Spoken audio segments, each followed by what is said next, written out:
I can grow trees which we don't have to wait a lifetime to see. I have planted trees which are now 100 feet tall, and that's only they're only 25 years old. So there are trees for every situation. Obviously, native trees are most suitable for our wildlife, but a tree like this sweet chestnut here thrives in Ireland and lives for hundreds of years, and with its nuts and everything, it is also a source of food during times of hardship during the winter. Aubrey is always happy to hear from people around the country who have stories to tell about trees in their locality which are of importance to them. I've almost finished this year all the trees to be recorded, but we're still open to hear from the public and from viewers about trees which are important. Could be landmark trees, there could be special trees, maybe a headstone is actually entombed in one, perhaps a sign has been entombed in one. Perhaps it's really old. It's very important to the community. A tree with a story. Something terrible happened or something wonderful happened. There could be a commemorative tree. All these trees deserve to be looked at and recorded and listed and to be appreciated, and hopefully we can preserve for our next generation and the generation after that. So please contact Tree Council of Ireland and we will follow up on anything you might tell us about when it comes to trees and how important they are to all of us. The finest and most fascinating trees in Ireland are known to Aubrey. He is truly dedicated to their protection and bringing awareness to the people of Ireland of what a wealth of trees we have on this island. Trees can live 500 to 1,000 years, and we have some of that great age. They have witnessed events. They are older than castles, which are protected. We need to protect trees. Perhaps there is a tree beside the River Slaney when the longboats of the Vikings came up. We think there is such a tree. We cannot let these trees disappear. That's the reason for what I do. And as Aubrey said, there are trees for every situation, which leads us on to our next story. Because the trees that you find in your local garden centre, well, they would have come from a wholesale nursery. They'd be the initial growers. And one such is Anave Nursery in County Tipperary. They would have supplied the trees for the Aviva Stadium in Dublin, Titanic Quarter in Belfast, and the African Plains at Dublin Zoo. And our Valerie Waters went along to meet the owners and their hard-working Latvian team. Situated at the foothills of the Galtees, Knockmeal Downs and Comeragh Mountains is Anave Nursery near Cashel in County Tipperary. It was set up just 6 years ago and has been awarded the 2010 Irish Nursery Business of the Year and has been granted the People Management Award, both awards from On Board BIA. John and Grania Murphy are its owners, but they would not be where they are today without their committed team of 10 full-time staff who all come from Latvia. John and Grania met in UCD, where they studied horticulture together. Ever since then, we've always worked together. We went through the rest of college together, then we went to Germany together and worked together, and came home, worked in a couple of nurseries in Ireland before we finally set up on our own. And I think if we didn't work together, it would make our relationship a lot more difficult. Now, a lot of couples would find it the opposite way around, that they couldn't work together. But we would find that we work very well together, and actually we complement each other in different strengths that we have. People have always tended to think that tree growers plant the fields, close the gates and come back 5 years later and dig them up. And it's an ongoing task. Each tree has to be handled at least 5 times a year, from planting, caning, tying, shape pruning, and the odd bit of pest and disease control as well. And then regular transplanting has to take place. Nothing can be left in the ground longer than 3 years. If we leave stuff in the ground for too long, it won't transplant right, and the client will then have a bad setback. All the plants grown here are destined for the wholesale market. The buyers include landscape contractors, local authorities and garden centres in Ireland, the UK, Germany, Holland and Denmark. The layout of the nursery is designed in such a way that it can give clients planting scheme ideas. Rows of trees are interplanted with shrubs in order to make the 55 acres of commercially grown trees more interesting for the wholesale buyers and for the staff. The whole staff, except myself and Grania, are all from Latvia. They're a fantastic bunch of people.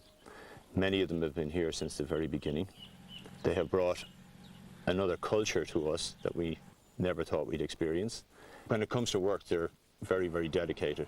We have very, very few sick days. They're always here on time. You can see around the nursery every day how they take pride in their work, how everything is so well done on the nursery and how clean the place is kept. Because the nursery is spread over 4 locations, we can't be there all the time. So there's a great deal of trust given to the staff that they're working, that they're doing the right thing, and we have always given the staff that trust. We have never doubted that they would be doing anything else, and they have paid us back, manyfold for that trust that we've given them. They treat the nursery like their own nursery, and they were as thrilled and as happy to receive the award this year as we were. The Murphys live beside the nursery with their 2 children. They keep hens, dogs and ponies on their land. There is also a well-tended vegetable plot, which belongs to the staff. English speakers are in the minority here, as Latvian is the main language spoken in this part of the world. Outside of work, we like to have barbecues with the staff. We would often talk about business and often not about business. They have a cricket team and they play cricket, which they're really starting to enjoy, to the extent that one of them wanted to come up last Sunday to practice. We all get along very well. We don't find it intrusive that they're there at our weekends. In fact, it's quite enjoyable having people that you know coming. I think it's an important aspect of the business that we can offer them that type of an option, because they don't have gardens where they're living at the moment. The only plant propagation carried out in the nursery is by a method known as budding. We propagate by budding because we have control over the planting stock that we use. If you're buying in all your planting stock, you haven't got the control that we need to make sure that what goes forward into our main production systems is the best we can find. This is the wild rootstock. This is where we put the bud in last year, and this is the growth so far this year. The economic downturn has affected many of the sales to landscapers who were planting up new developments. But Grania is optimistic that the home market will pick up again as people's priorities change. It will take another 2 or 3 years, but I think that people will still want to have nice things around them that are not going to cost them a lot of money, such as trees and shrubs. I think people will tend to be at home more because they can't afford to go on holidays, and they'll spend a little bit more on their own homes, upgrading them, rather than buying second homes and investment properties. And I'm optimistic enough for the future. I think also if we can continue to expand our export market, that will also be of great help, both to ourselves obviously and hopefully to the Irish economy, what little contribution we can make by exporting. Living on site has worked out well for the Murphys at Annavay. There is no travel time to work, and the quality of life is good here in rural Tipperary. I always wanted to work from home, if you want to put it like that. I love being able to go for a walk in the evening around the trees and to admire them and look at how they're growing and so on. I love having the children nearby. They go to school, but they're here the rest of the time. It's wonderful. If they need us, we're there. I would recommend it to anybody if they can do it. Lost, lost in the lonesome pine.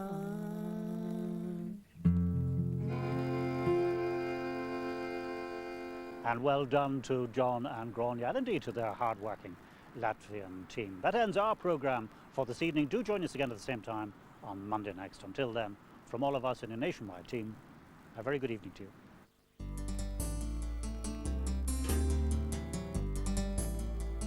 And on next Monday's programme, the Irish lady who went to Nepal as a young student, and what she saw there inspired her to move heaven and earth to change the lives of abandoned children. The County Wicklow family at the heart of the organisation, which helps the victims of the Chernobyl nuclear disaster, and the Irish charity which reaches out to help Cambodian and other victims of landmines.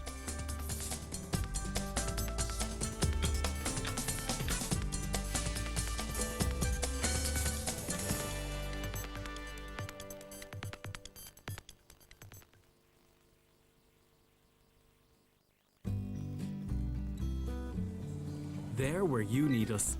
Gala, your local market. Countrywide.